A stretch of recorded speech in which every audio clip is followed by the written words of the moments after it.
Uzo Himway kept hearing the same story. The tale in question, the one of his arrival at the Cosmic Candle pub, was something he worried he would keep hearing for the rest of his life. It seemed every planet he visited always had that one drunkard in a tucked-away tavern, grabbing him by the lapels of his tailored jacket and spitting the story of Uzo's own actions back to him, and always with an irritating degree of sensationalism. When thinking back, he often accepted that it was completely understandable, considering how mind-bending the story was, both for Uzo and for those who watched on. He did travel through time, after all.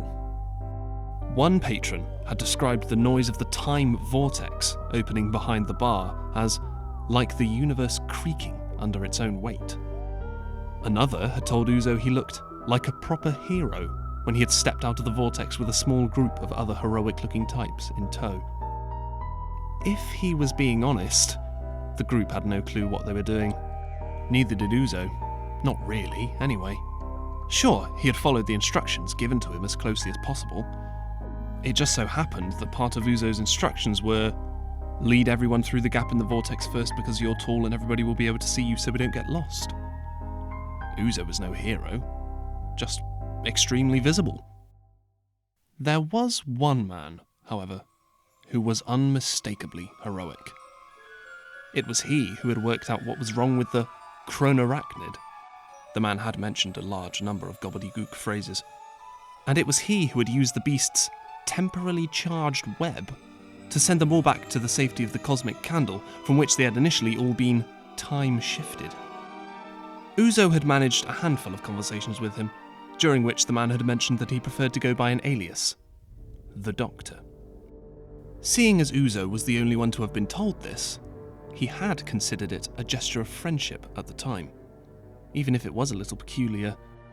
Then again, what wasn't peculiar about this stranger?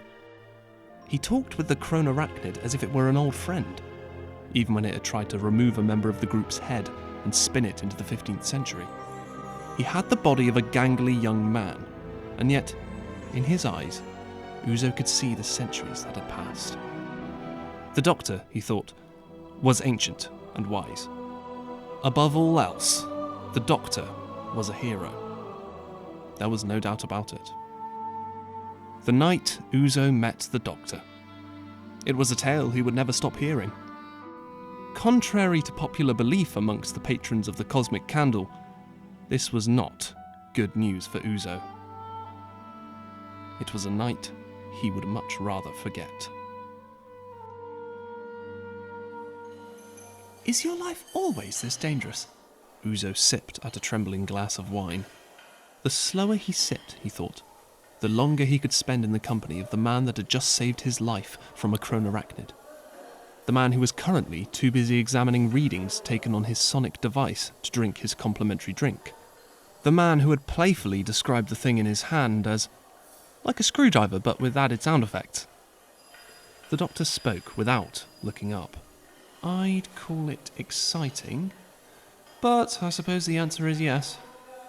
Dark curls hung over his face as he worked. The Doctor and Uzo were almost alone in the pub now. Once the commotion had died down and everybody had finished their celebratory drinks, they were ordered, by the Doctor, whom Uzo had noticed was still in charge, to go home and rest. Only 2 others remained at the Cosmic Candle apart from them, the trembling bartender, and one of the members of their adventuring group, who had disobeyed the Doctor's orders. A horned fellow with a pale blue complexion and a small brandy in his slender hand. Uzo was surprised even one of them was still here, considering what they'd been through. How do you stand it? Uzo leaned in. I thought we were going to die. I had it under control, shrugged the Doctor. Chronorachnids are known for random organic time displacement. It's how they eat. Fascinating, really. Unless you're on the menu, of course. Uzo noticed the smile creeping onto the Doctor's face as he tinkered. And you just knew exactly the right thing to do, did you? That's usually how it goes. The Doctor took a deep breath and, whilst staying seated, began to calmly scan the room with his device. It was amazing, thought Uzo, that he could be so relaxed about the whole affair. This man who was a stranger to him only hours before. Who are you? Uzo asked, incredulously. Just a friend, the doctor muttered. But I don't know anything about you. Aren't friends supposed to tell each other things? All right then. The doctor stopped scanning and settled in his seat. Fire away.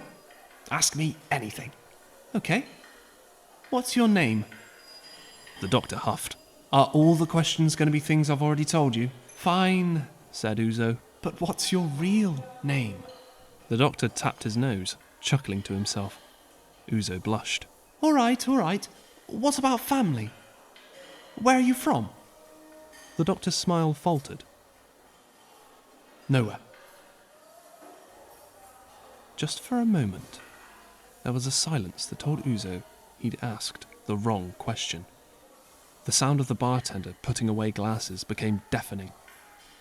The horned fellow at the bar startled Uzo with a sip. The weight of those ancient eyes bearing down on him suddenly became very apparent. But Uzo's mind couldn't resist. How could he be from nowhere? Nowhere? Uzo pried gently.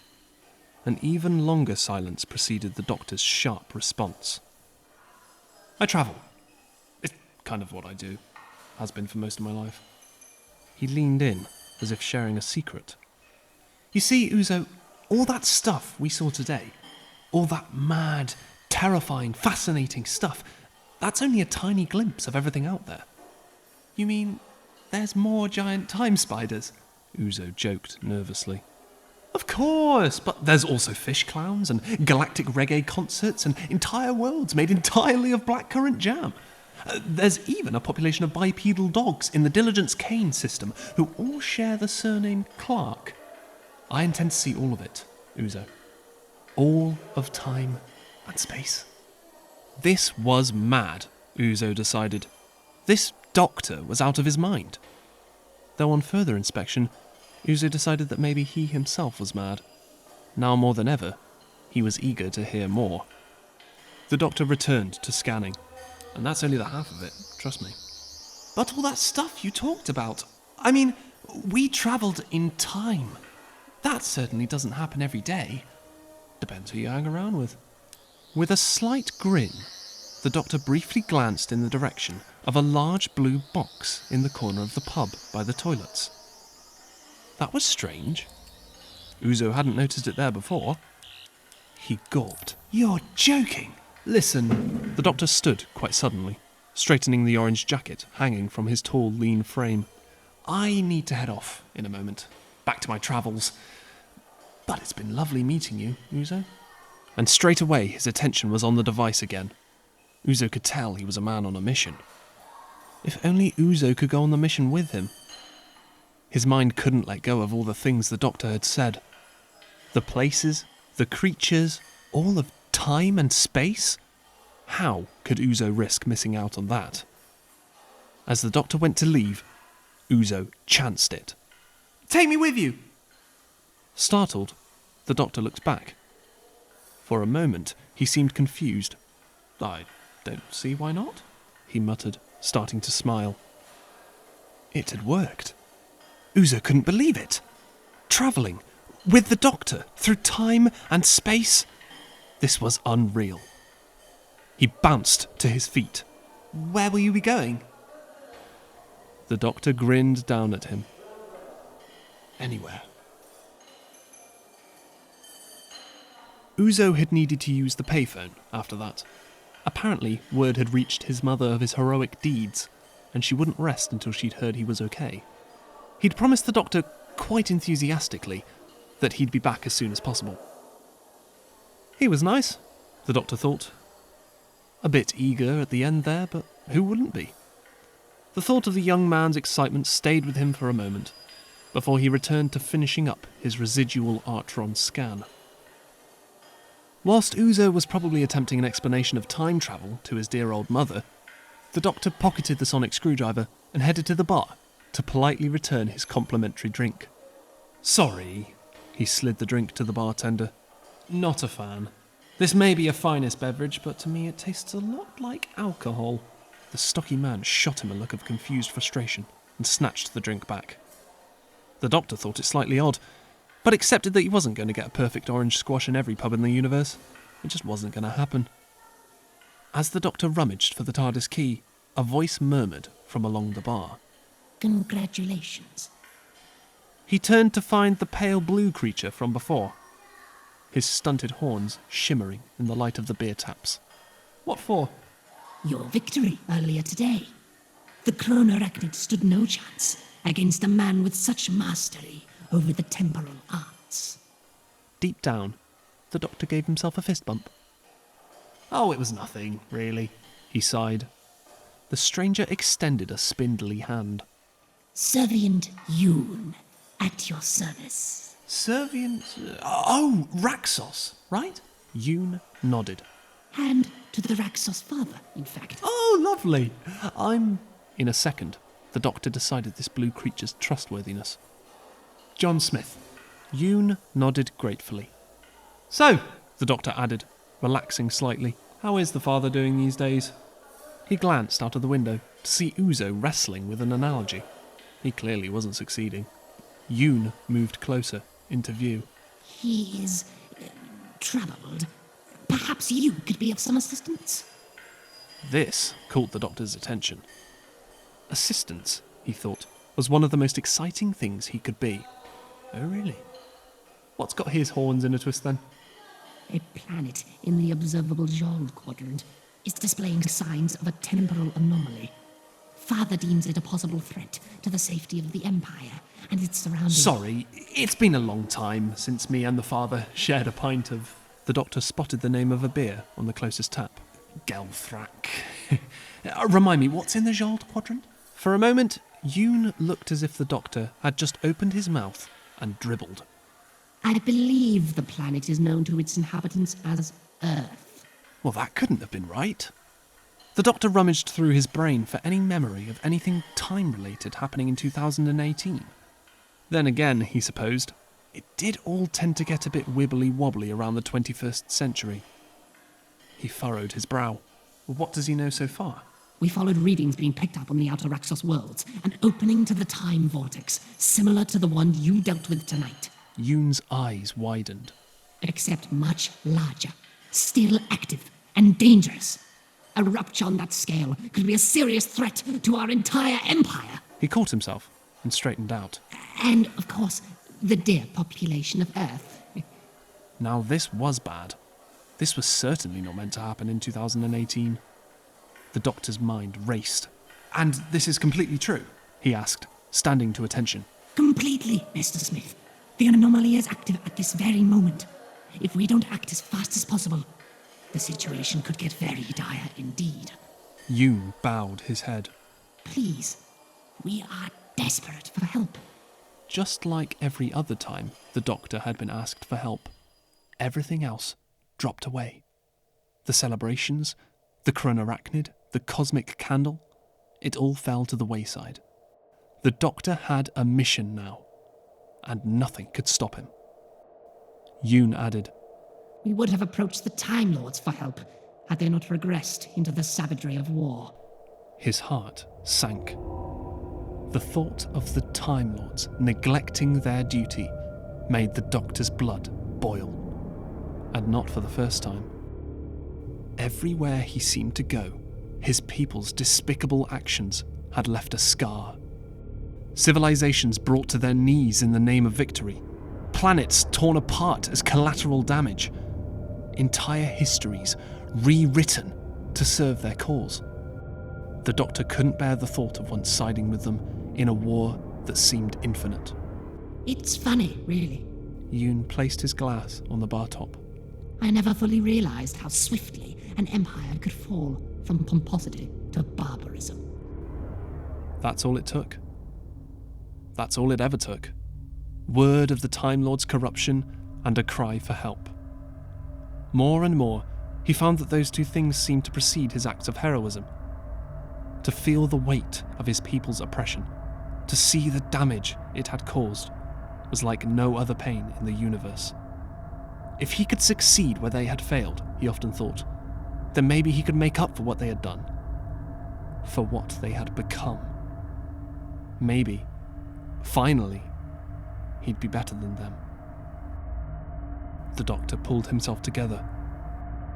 His words were soft and grave. They won't help you. But I will.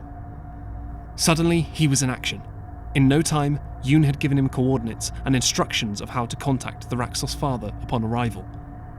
As he hurried away, fumbling for the TARDIS key, Yoon's voice called to him. They've hurt you too, haven't they? This caught the doctor as he arrived at the TARDIS doors. Hurt, he thought, was not the right word. He turned the key over in his hands. Ruined, he said. They ruined me. And he stepped into the box. Then Uzo heard it. Just as he swung open the pub doors, he heard a sound he would never forget. The cosmic candle had filled with a wheezing and groaning that seemed to blow napkins off of tables and shake glasses in their racks. Uzo searched for the source of the noise, only to see possibly the most bizarre thing of the whole night. In the corner, by the toilets, the blue box seemed to be fading away. Uzo couldn't quite believe his eyes. How could it be doing that? He supposed it was something to do with the doctor, which led him to search the room once more. Where had that gangly man got to? And then he realised. The blue box, Uzo assumed, belonged to the doctor. And it was leaving. Most importantly, it was leaving without Uzo. The bartender emerged from underneath the bar as the last glimpse of the box faded away, leaving the cosmic candle in silence. If you're looking for that tall bloke with the silly hair, The stocky little man piped up. he's just left. Him and that other fella with the horns were talking about something dangerous. Seemed pretty urgent. Of course. He was needed. As the bartender went back to closing down for the night, Uzo stayed. He stood, still looking at the corner where the box had been. He stood for a good few minutes, too. And in all that time, the only thought he could muster was of the worlds the doctor would be saving right now. Without him. The dangers he'd be facing. Maybe it was better like this, he thought. Maybe it would be safer. After all, the doctor was a hero. There was no doubt about it.